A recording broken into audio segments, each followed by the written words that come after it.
This is my first iPhone. As you can see, it's not in the best condition. To pay respect to the years it served me, I've decided to bring it back to its old glory. I've never repaired an iPhone 3GS before, so I thought this might make for an interesting video.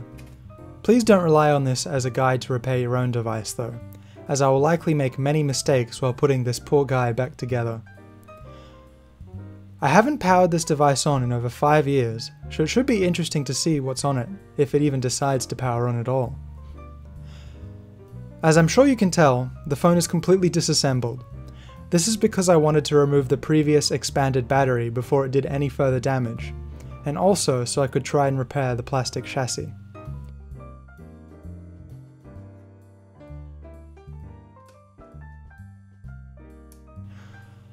I start by aligning the steel frame with the plastic rear housing and screwing in the new dock connector and speaker assembly. My previous assembly was completely corroded and refused to charge anymore.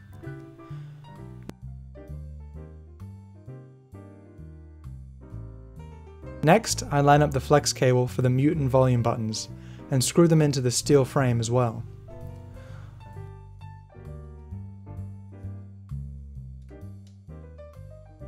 I reinstall the buttons into the rear housing and install the mute switch into its rocker.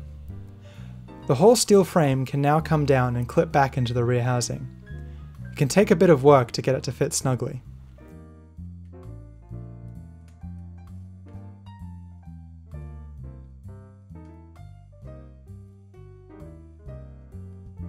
Next, I screw in the headphone jack and vibration motor. The motor makes connection to the logic board using pogo pins, meaning I don't have to mess around with ribbon cables, which is nice.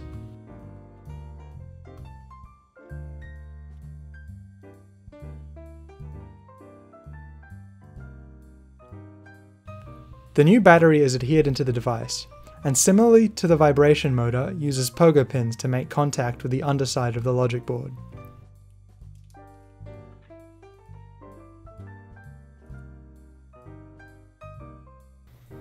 I connect the camera to the back side of the logic board. This has to be done before the logic board is installed.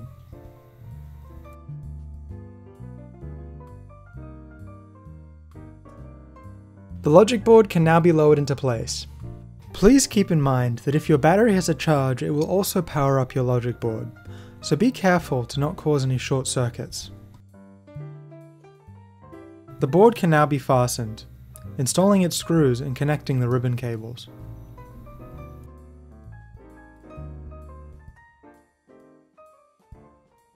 Conveniently, Apple was nice enough to number each connector, making it easier to know which order they advise you to connect and disconnect them in.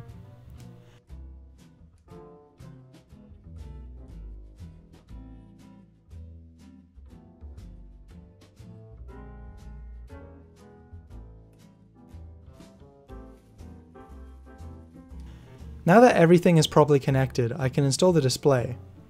Unfortunately, this is a third-party display, and you can tell because the home button is not completely straight. The surface mount connectors on the display click easily into place, and then the display can be snapped into the frame.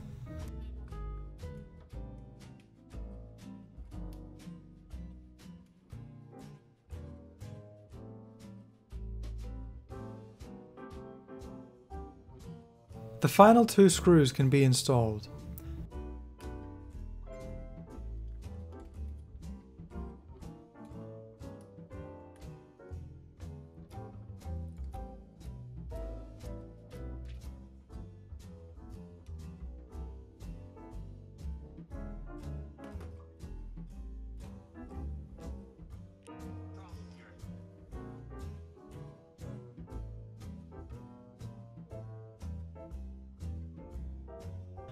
Well, Carlo has definitely grown quite a lot since this was last powered on.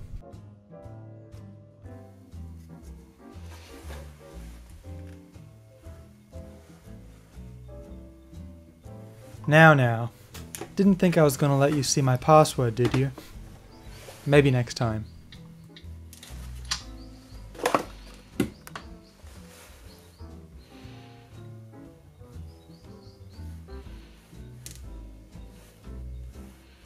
Yep, this is pretty much how I remember leaving it. Let's see what we can find on this little time capsule. You know, iOS 6 is by far my favourite version of iOS. Apple really needs to return to skeuomorphism. I'm glad we're seeing a bit of it in macOS Big Sur. And wow, this notification shade really does take you back through time, doesn't it?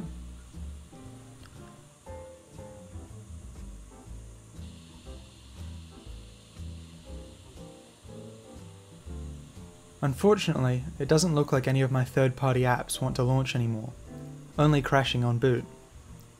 But seeing those icons sure does give me a kick. My horrible taste in music definitely hasn't changed much, that's for sure.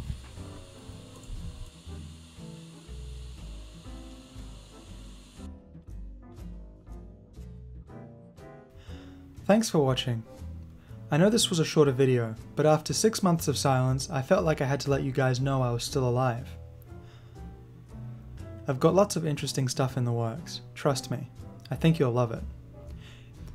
If you have any ideas for a project, or any other questions regarding my videos, feel free to contact me through Twitter. My private messages are always open. Take care out there. I'll see you next time.